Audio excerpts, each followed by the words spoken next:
idea of most campaigns, especially candidate campaigns, which is kind of understandable, is that, we want to turn out this many people or we need this many votes. So we're going to reach out to the people we know vote. But part of the barrier for folks, I think, is like a lack of understanding of our election process, of the candidate issues. And in order to empower infrequent voters, we have to actually talk to them, which I don't think folks do. Campaign candidates don't talk to infrequent voters. A lot of our outreach strategies are centered around frequent voters and what they typically need and what folks typically respond to, but we need to do the untypical, I think. So that's kind of the responsibility.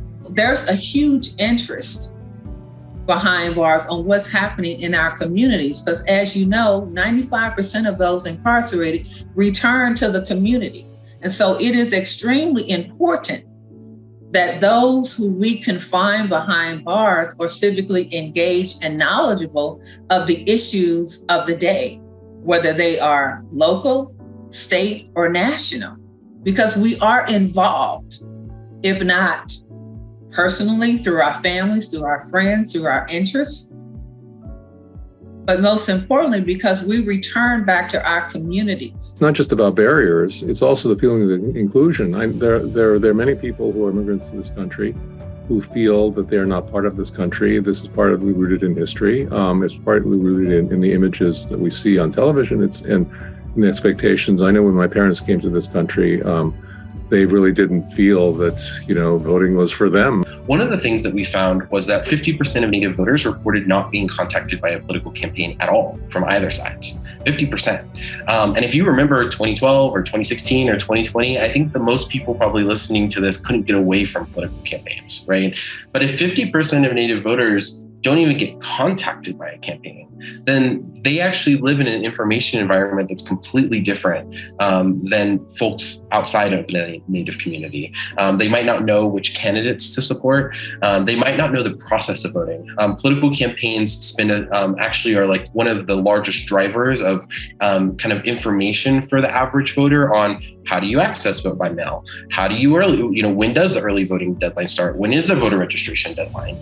And if you're not getting any of those messages, then the result is going to be that in the course of your daily life, you're going to either forget, you are perhaps not going to turn in your ballot, and you might not be sure who's actually speaking to you, right? And whether they're speaking to you on something that might change your current situation.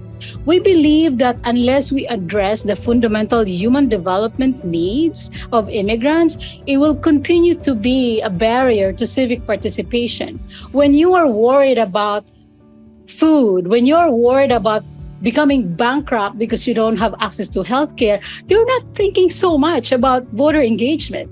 You're not thinking so much about participating in political processes in your community. So there is a correlation between creating a strong fabric of social safety nets, as well as engaging in our democracy. That is very, very important to point out here. We really need to look closely at the budgets of our counties and of our state and call our legislative officials and our elected leaders out. Call them out, call them in, but make sure that they are putting the money where we want our tax dollars to go.